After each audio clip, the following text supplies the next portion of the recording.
Hello and welcome to the Runners World podcast with me, Rick Pearson. And me, Ben Hobson. Today we're speaking with Tom Craggs about how to run your best 10k. Straightforward. 30 minutes of your time now, just a lifetime of reward.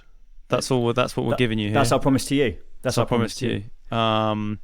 The reason why we're talking about 10,000 metres or 10k in this particular week at this particular time is because it is the 10th year of the 10,000 metre PB event, which is in London. And it is, according to Kate Carter, who works for Runners World and has written about it on our website, possibly the greatest 10,000 metre / track event going in the world. Yeah. And the reason why? Well, it's a track event with high caliber British and visiting athletes, with basically a circus thrown in the mix, and people are allowed to drink beer and shout at athletes, and that's basically why it's so good.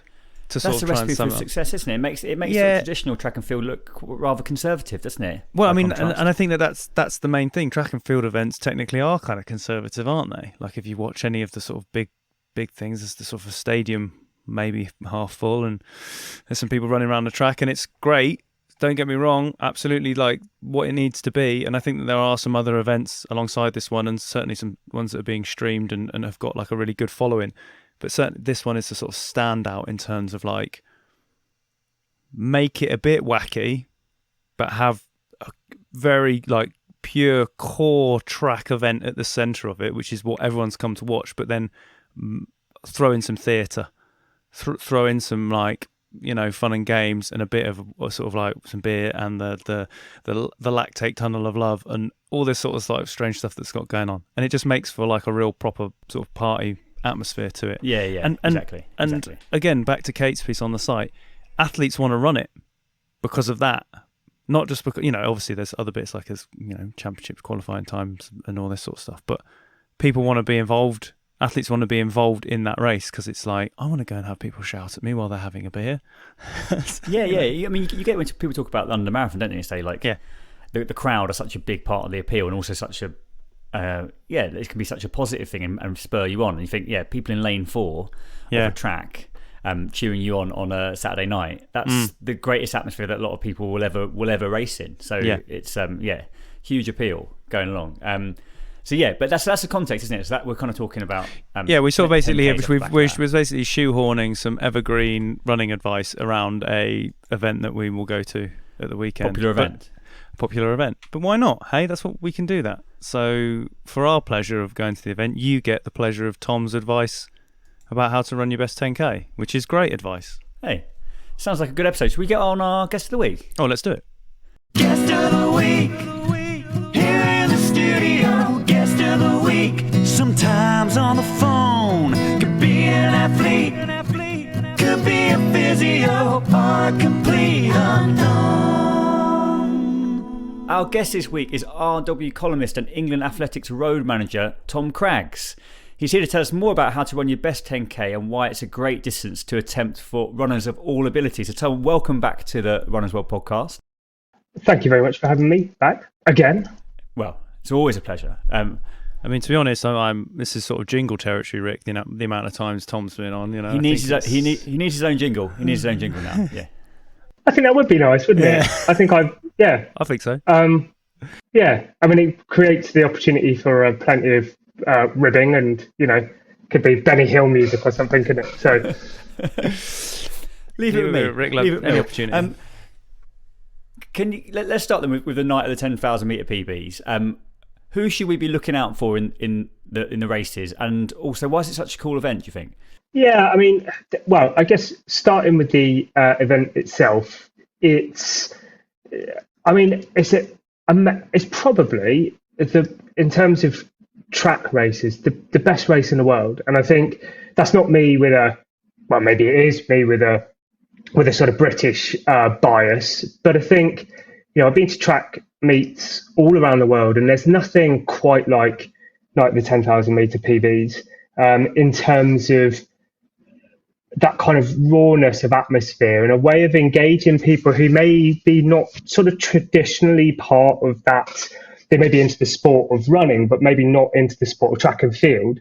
It's found a way. Ben Pochie who's organised the event from its inception, has found a way to engage people. Yes, that kind of core, track and field audience, that traditional area of our sport, but it's found a way to engage people outside of that. I think what's so special about it is, for many years, I think particularly with track and field, maybe at times we've struggled as a sport to engage what is a very big, wider community. And obviously, you guys know at Run as well, we're the biggest participation sport in the country. People are out running all the time, and whether they're engaged in traditional races, whether they're doing park runs, whether they're running for health and fitness, in terms of participation, our numbers are huge. But in terms of engagement and kind of driving a passion for traditional athletics and track and field, this is an event that's really managed to kind of cross that boundary, if you know what I mean. And I think Ben's what's lovely about it, and having been sort of in one way or another involved in the event almost from the very start, really, Ben and his team have come back each year with new ideas, with different ways of pushing it forwards, with listening to people, and a lot of it is kind of out there, if you know what I mean, a little bit like wacky in terms of what you might traditionally see at either a sports event, let alone a running event. And it's worked, and it's kind of almost a bit of a, I'm not saying he's wacky, but it's on a bit of a reflection of Ben's personality, of like, it's ideas, it's willing to give stuff a try, and obviously there's a huge amount of work that's gone in behind the scenes, clearly. But I think what's lovely about it is he's got that kind of attitude of life of, we'll start by saying yes, and then we'll work out how we make it work afterwards. And I think it's a proper spectacle. And we've managed Ben has managed to engage fans in the sport as well as just participants. And sometimes that's really tricky in the sport of athletics. We've got lots of people who compete, but the fans, that's a harder thing to do in our sport compared to sort of team sports, for example. And the race has found a way of doing that. So I think it's really exciting. The start list for this weekend, look, I mean, absolutely fantastic yet again. Both the men's and the women's races. I mean, if you kind of, obviously there's a host of international athletes who will come over to compete.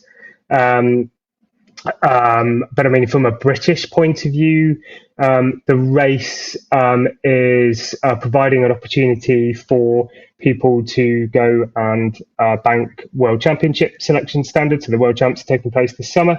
And it's also a trial race for the European 10,000 metre Cup for the Great Britain team as well, which is a great opportunity, which takes place just a couple of weeks actually over in France.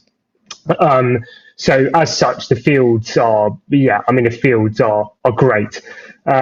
What that means is we've got people, I mean, names probably be familiar to many people listening. We've got people like Jess Warner-Judds competing, and I think it'd be really exciting to see her. Samantha Harrison, she ran a marathon recently, obviously, and it's a reasonably quick turnaround for her, but she's certainly got the capability to do it, and she's run certainly very quick on the roads, over 10k this year. I think trying to remember exactly what it was, 30-50, somewhere between 30-50 and 30-55 on the roads this year. So it'll be really exciting from a British point of view.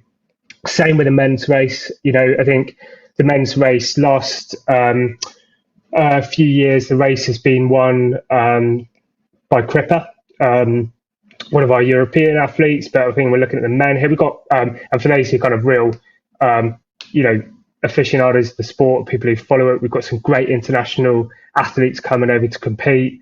Paul Chalimo's coming over from the States. Vincent Matai. There's going to be a really, really good international field again. But looking from the men's side, we've got a host of our best athletes competing. So Andy Butchart's going to be racing. We've got the Mohammed brothers, Zach and Mohammed are going to be racing, which would be great. Steve Scully, and I suspect a lot of people, if they're into their podcast, may have followed Steve's podcast, who's going to be racing. Irish athlete, obviously, but again, a familiar name to many people. And a load of other top international and British athletes. So it'd be really, really exciting. And if you can get there, get along. I mean, it's great. And get along for the earlier races, because even if I went to, I could go through probably the start list of the first race and pick out people that, you might be familiar with from your local club or local races who'll be winning those races. So sort of across the was it 8 races? I think it is. Yeah, so it's a lot. Yeah. Then we've got, the 8-10,000 meter races. There are other races there as well, but across the 8-10,000 meter races is absolutely packed. Like it will be, every single one will be enjoyable to watch. It's a funny one actually because it's really developed. Because I remember the first 2 or 3 years, I think Ben and I could have qualified for the slowest 10k that year. So just let's fill some spaces. And now it's like, no, you've got to be a very good runner to get a place in even the slowest race. But it is a great spectacle, and obviously cheering people on from lane 4 with a beer in hand is fairly unique in athletics. So it's definitely one to experience if you can. Yeah, over the years that the event's been about, it's been a sort of, as the event has progressed, it's kind of been an inverse relationship between the event progressing and my ability to ever potentially compete in it. And not only because the standards have got a lot higher, my standard of running has got a lot lower, sadly, over the years. But it's one to watch, that's for sure. It's much more fun being at the side with a beer, though. That's what I keep telling myself. Of course.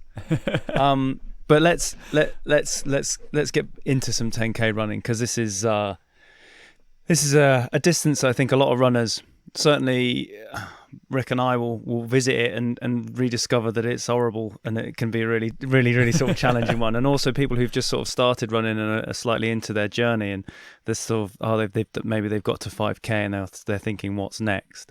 The 10k is a sort of natural progression. Before anyone even begins to start going towards a 10k, what do you think are the most common mistakes that people make when it comes to taking on this distance? Yeah, I think it's an event which requires sort of respect, and I guess for those people listening, and probably most people it's going to be listening in who are adults who maybe got into the sport when they were a little bit older rather than competing as a junior. We often come to the 10k from 2 different distances or 2 different sides. Maybe you're brand new to the sport and perhaps you've done couch to 5k or something like that. You're doing park run and you're looking to step up for the first time, which is maybe, more of a case of you needing to get used to running or racing over double the distance. So the demands there are kind of fairly obvious, which is it's a tough thing to do, to double the distance which you're competing over, and that needs respect. It needs, some additional components of endurance. You need to kind of probably a little bit more running in your legs, and you need to get used to a degree, tolerating that discomfort for a little bit longer, callousing yourself to that. But then there's, of course, actually quite a large area of our sport, people who would consider 10k, scarily short for them. And, maybe they've come into the sport, they're familiar with marathon running or ultra running, and they've almost come straight in at that area. And so 10k is unfamiliar because they're stepping down to it. And that's getting used to higher levels of discomfort, getting used to maybe needing to train in a way where they're doing some quicker running and some quicker sessions, and that may not always be particularly comfortable, or to a degree for some of them enjoyable, because it takes a bit of time to get used to enjoying those types of sessions. So I think that the biggest mistake, no matter where you're coming from it, which side you're coming from it, is not preparing yourself for the specific demands of 10k racing, whether it's on the track or on the road. It is a demanding event, and it has some kind of, not unique, but it has some fairly kind of specific physiological demands, which we kind of need to prepare for. And so it's not really an event that you can just get away with. You can't, you will run your best 10k by preparing for it specifically. And we often don't. I think we often just sort of hope to run a good 10k whilst we're in the midst of marathon training or half training, or we've done a 5k and we just kind of step up. Of course you'll get round, but maybe getting round quickly or enjoyably needs a bit more focus, probably. When you say, Tom, about the specific physiological demands of 10k, could you expound on that a little bit? Is that in terms of where it sits in kind of aerobic and anaerobic, or what do we mean when we say that? Yeah, so the body is complex, and so we tend to, and I'll do this as well, tend to sort of end up talking about the energy demands of a race, and that's what we mean by sort of aerobic and anaerobic to a point. We're sort of talking about how our body generates the energy in order to complete the event, basically. Now, 10K is still primarily an aerobic event, which means your body is drawing energy through a metabolic process that involves a lot of oxygen, basically. Anaerobic means we're reliant less on that oxygen when we're working at higher intensities. Obviously, it depends how quickly you're going to be running a 10K as well, clearly. If you're running, obviously, we talked about those start lists. Some of those athletes are going to be running 27 minutes for 10K. Some of the people listening might be running an hour for 10K. So they're they're different physiological demands. There are those kind of aerobic, anaerobic splits are a little bit different. But let's say, for the sake of argument, you're probably looking at, 95% of your energy demands coming from aerobic sources. What does that mean in practice? Well, it means you still need to have a really good volume of running. A volume of training is probably a better way to say it, because you don't always have to run. You could be in a pool or bike or doing whatever. But you need to be working with a reasonable base underneath you. And I probably end up saying this a lot almost every time we're on. But I think that can be underestimated a little bit with 10K, because we kind of think, oh, well, it's not a marathon, but actually it's endurance-wise very demanding. And in order to maintain faster speeds for that longer period of time, you need that good endurance base to be able to maintain higher paces for longer. So, I would say primarily the focus is on training that enhances your endurance as opposed to enhances your speed. Now, that might be a little bit of, we need to do both, to be fair. But that might be a little bit unusual for some people listening, because they probably think, oh, I'm used to running marathons, so 10K, to get faster at 10K, I need to do loads of speed work. Well, you need to do some, and that speed work needs to be appropriate to the distance. But ultimately, we're talking 95+% of that, energy coming from aerobic sources, which means you need that good foundation of volume, I suppose. It's I think that's probably the main thing, isn't it? People always think, I can just chuck in some intervals and I'll be ready to go. Yeah, I mean, look, don't get me wrong, intervals still train your aerobic system. Of course they do, and they train your aerobic system at higher intensities as well. So, goodness, don't get me wrong, intervals and speed work is still important. Of course it is. But it's not a shortcut, if you know what I mean. We layer that speed work on top of that volume, and then things will click. If we try to replace volume, or at least a large part of volume, with speed work, that won't work so well. Because then we're kind of ignoring the demands of the event, which is like, it's still a tough long endurance event. So don't neglect that kind of good endurance base, whatever that means for you. If it's 3 runs a week, it's 3 runs a week, done week in, week out. If it's a lot more than that, it's a lot more than that. But don't neglect that bit just to get in the speed work. The speed work gets laid on top. But yes, ultimately, whether we like it or not, I kind of do need to get used to doing some quicker running too. And I guess what I'd say with that is, possibly what you'll typically see, I think, when people do interval training, we often do interval training in quite low volumes, and we do it quite fast. So I think this is one of the main things I'd say about 10K specifically, is oftentimes when people start to include interval training in their training plans, they'll be very 5K focused type sessions. They'll be typically, maybe 20 minutes worth of volume, sometimes a little bit less in terms of the faster component. Well, is that beneficial? Yes, of course it's beneficial, but for most of us, we're going to be running a lot longer than 20 minutes in a 10K. And so there is a level of nuance that I'd say, if you've got a really goal 10K that you're trying to build towards, in that last 6 weeks or so, you probably want to be doing some longer interval sessions, however they're kind of split up. So that might be, I don't know, instead of, for example, doing 5 by 2 minutes, I'm just giving really basic examples. Instead of doing like 5 by 2 minutes with 2 minutes recovery, you may be, certainly if you're a bit more experienced, if you're new to it, then that might be plenty, that's fine.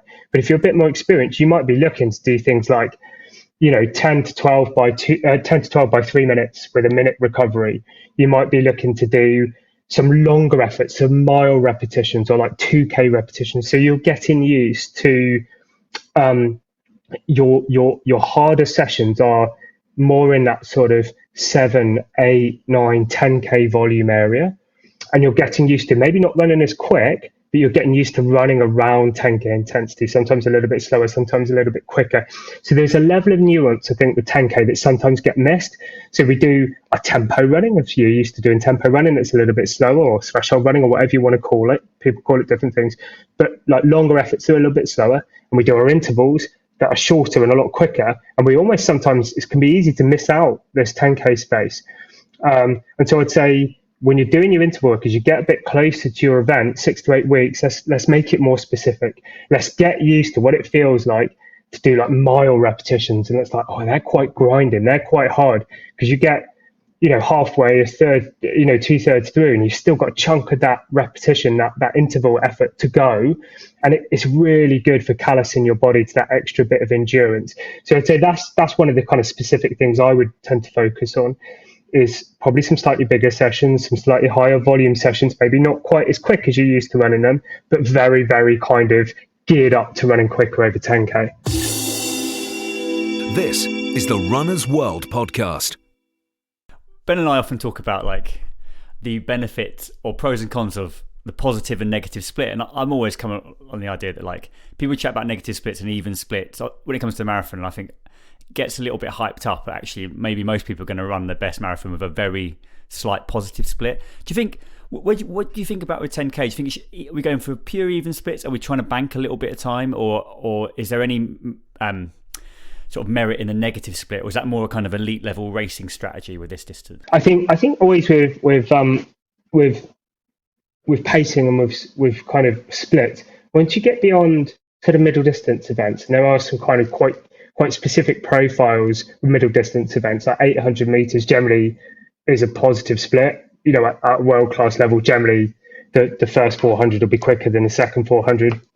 Some of that's to do with what we were talking about before, some of the kind of energetic demands of that event. And sometimes that can be the case with 1500, but that varies a little bit more. I think marathon, I think you're right. And we've talked about that before. I think like there comes a point where it's really hard to expect yourself to negative split in a marathon. Obviously, it can be done if you're really well prepared and you have a blinder and you're really tight with pacing strategy. I think with a 10K, the risk if you aim to have a big negative split is you go too easy in the first half of the race. And obviously, for many athletes, the margins between a successful 10K and a less successful 10K may only be 30 seconds to a minute. So you can't. Like my feeling would be, it's an event where it is possible to negative split for most people, but you just need to be quite careful with it, that you do still need to get out pretty close to your goal intensity. What you don't want to be doing is trying to catch up loads of time in the last 2 or 3K, because that's really hard to do. So I'd say it's kind of aiming for even splits, and then aiming to really kind of pull it out of the bag, and that last K to 2K is kind of a neat way to go. So you could probably ease into the first kilometre or two on the basis that people do the opposite with 10K, because I think people, in order to get out quickly enough, it's a bit of panic. You kind of go too hard through the first 2K, and then the 10K becomes really, really hard, because it's very easy to go through the first kilometre of a 10K race pretty much close to 5K pace, and then it gets horrible later on. So the nuance, there's a lot more nuance in a way than there is pacing the marathon, because you don't have much buffer really. Like if you go too hard in a 10K, the wheels can come off really quickly. So I would say aim for even splits. Maybe if you're having a good day, slight negative split, probably. And what does that mean in practice? Well, yes, okay, there is a joy to sort of running without your watch, and I know there are some benefits to kind of getting used to maybe not being fixated on your splits. But I think you need to have with 10K, I think you need to have a pretty good idea about if you're not going to use your watch and you're not going to kind of pace it that way, you need to have a pretty clear idea what it should feel like early doors. So as you don't either massively overcook it or just give yourself way too much work to do in the closing stages in order to get a PB. Different track and road there, because like most road runners will end up pacing a 10k either from kilometre splits or mile splits on the track is quite different. You do kind of almost naturally fall into checking in almost every 400 metres. You go around, which can be quite grueling. I mean, there are lots. There are, we won't sadly all get the opportunity to race this weekend, but there are 10,000 metre races, which if you're newer to the sport, you can go and enter. And it's a really good learning experience. It can be quite grueling because you're very aware of, the time passing and the laps passing, whereas there can be other distractions in road races that are not quite there on the track. Fundamentally very similar demands from a physiological point of view. A lot of the differences are more psychological probably when you race on the track, in terms of how you structure it and how you pace it. But sometimes you can be a bit tighter when you're pacing on a track, just because you kind of got that more regular check-in, if you know what I mean. Yeah, totally. Do you think there's a sort of key way of breaking it down mentally? You sort of say about the sort of obviously the difference between the track and the road, and the track you can sort of do it by lap if that's how you really want to count up to however many 20 whatever laps it is.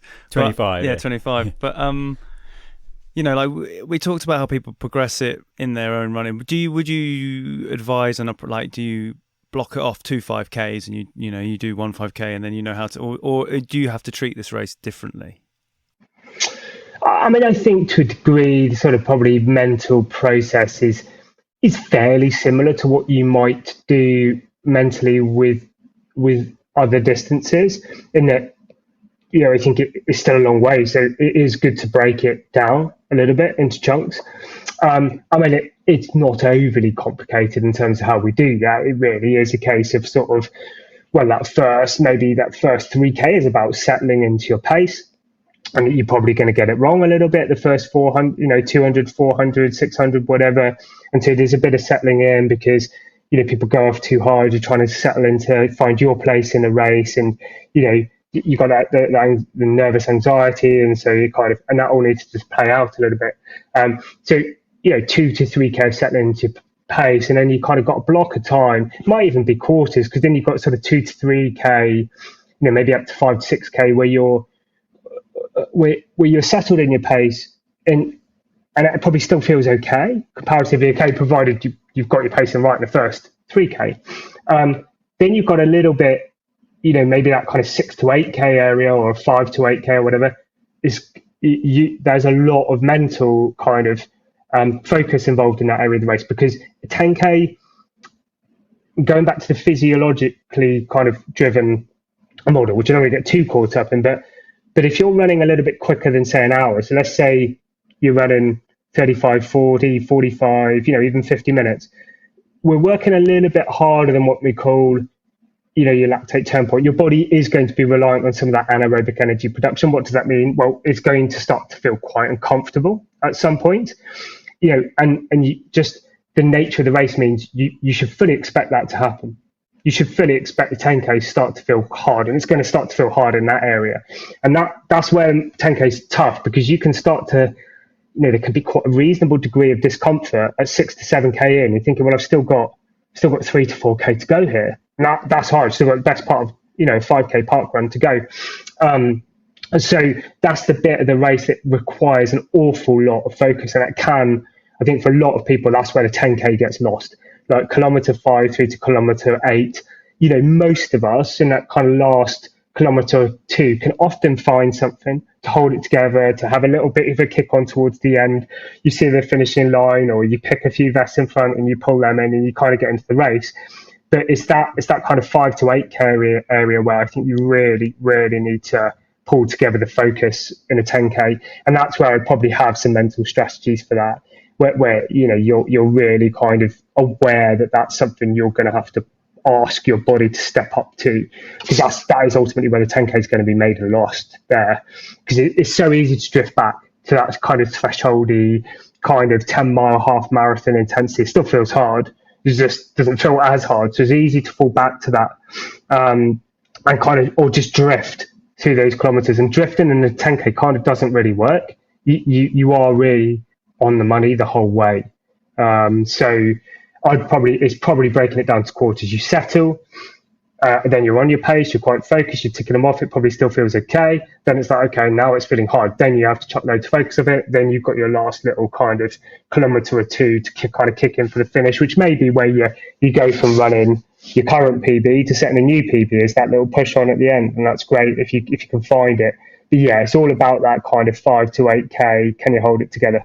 Yeah, I'd say. Okay, it's all bringing back like sort of traumatic memories for me. It's just like times where I've got it wrong, but I think that's really true. Where it's like that's the key. That last quarter is always death or glory. That's it. Like you've got that far. Like you can be as measured and as confident as you want, but that little bit at the end is like, oh God. Yeah, and that's where and this is what you can do differently with a 10K as opposed to, say, for example, a half or certainly a marathon, is you can structure your interval sessions to cover pretty much the full time on feet that you would do in your 10K, which you can't reasonably expect yourself to do with an interval session for a marathon unless you're doing something ridiculous, which I wouldn't recommend doing, or even a half for that matter, if you're less experienced. Some more experienced runners may do 20K plus volume, but most of us wouldn't. So with a 10K, you can get pretty close. And so that's why I was talking about those longer sessions in your training, higher volume sessions, maybe not quite as quick, but trying to dial in or around or a little bit quicker sometimes than 10K pace. That will prep you really well for that grueling bit of the race. Kilometre 7, 8, still trying to grind out a pace as you're fatiguing. And that's a really nice thing about 10K is you can prepare for it in terms of practically in your training in a way that is a bit harder to do with a half or a marathon. Definitely. Finally, Tom, that's obviously the 10K it's tough, but what would you say to people in terms of the benefits of running 10K? Like, even if you're someone who thinks I'm more of like a half marathon runner, I'm a marathon runner, like what benefit can it have to your overall running other than running a 10K PB? Yeah, I mean, I would always say for a marathon runner, if you're, say, performance focused, you should try to come into your kind of specific marathon cycle. So the bit where you're doing your marathon pace running or whatever it is, however you structure your marathon training, that bit where you're really marathon focused, you should arrive at that in really good 10K shape. If you arrive at that in really good 10K shape, whatever that means for you, what we do is take a lot of the components of fitness you've built for the 10K, both physical and psychological components, you put them together to get into that 10K shape, and we extend them into our marathon training, and we extend it on out. I think probably maybe what a lot of people who are regularly training for half marathons and marathons do is they often steer clear of 10K a little bit, because it can be a very hard event. And I regularly speak to runners and say, it's my least favorite distance. And I think that is because of that element of kind of different physiology involved. 5K is still very hard, but distance wise, volume wise, it feels kind of doable, if you know what I mean, to maintain that discomfort. 10K is a really difficult spot because it's like, yeah, it can feel hard because of those physiological processes, but it's still long. So it's that kind of, it's a like nexus of like difficulty. And so people steer clear of it. I wouldn't steer clear of it, because I think if you can get it right, it will buy you more headroom with your half marathon and marathon training. You won't get to the point where, you're topping out your marathon speeds basically as quick as you can go. And sometimes you will see that, a fair bit, that people's kind of 10K to half isn't radically quicker per mile or per kilometre than their marathon pace. We need to probably buy ourselves a bit more headroom to help those half marathon and marathon paces feel a little bit easier. It teaches you a lot about yourself, that kind of, that an element of, it builds an element of toughness, I would say, whatever that means, there's a bit of a sort of generic word to use. But because of that area that we're talking about, the latter stages of a 10K, it's really good for sort of callousing yourself. If you want your marathon pace to feel significantly easier, then race regularly over 10K before you get there, because it guarantees you your marathon pace will feel a lot easier. Whereas if you don't do it and you come straight into a new marathon cycle, marathon pace still feels hard. Like you've not done anything to sort of drag everything up from the top upwards. And I think that's what we're looking to do. Obviously, if you're newer to the sport and you kind of, like I said, you've gone through that kind of park run or couch to 5K journey, well, that's a bit different. The 10K then can be an incredibly rewarding way to challenge yourself a little bit more, to extend your endurance. It can be a great way to kind of I guess, consolidate all of that kind of fitness that you've built to cover your first 5K, your second 5K, or whatever. And it's a great and an achievable way, rather than jumping straight to half or marathon. It's a way that you can train for longer, to go on that longer running journey without, dominating your whole life. Because 10K is, you can train for 10K in a very sustainable way around family and life and everything else. Yes, you probably might need to do a little bit more than you did do for a 5K, but it's the next logical step, obviously. So obviously it depends on your goals, but don't miss it out just because it's hard. You might find that a bit of commitment, once or twice a year to improving things on your 10K makes a massive improvement to where you're at half marathon to marathon. Tom, thank you so much for coming on the podcast, talking about all things 10K. I think regardless of where people's ability is with running, listening, they're going to get a lot from that. So thanks again for your time, and let's hope for another amazing night of 10K PBs this Saturday. Yeah, I shall see you all there. Yeah. I'm really looking forward to it. So that brings us to the end of this week's Runners World podcast. A huge thanks to our guest, Tom Craggs, and to you, of course, for listening. You can subscribe to 3 issues of Runners World for just £5. Head to runnersworld.com/UK/podcast offer to get this exclusive listener offer. Thank you for listening. Please subscribe if you haven't already. We're here every week. You know that already. But if you had forgotten, there will be another one next week. Thank you for listening. See you again soon. Bye.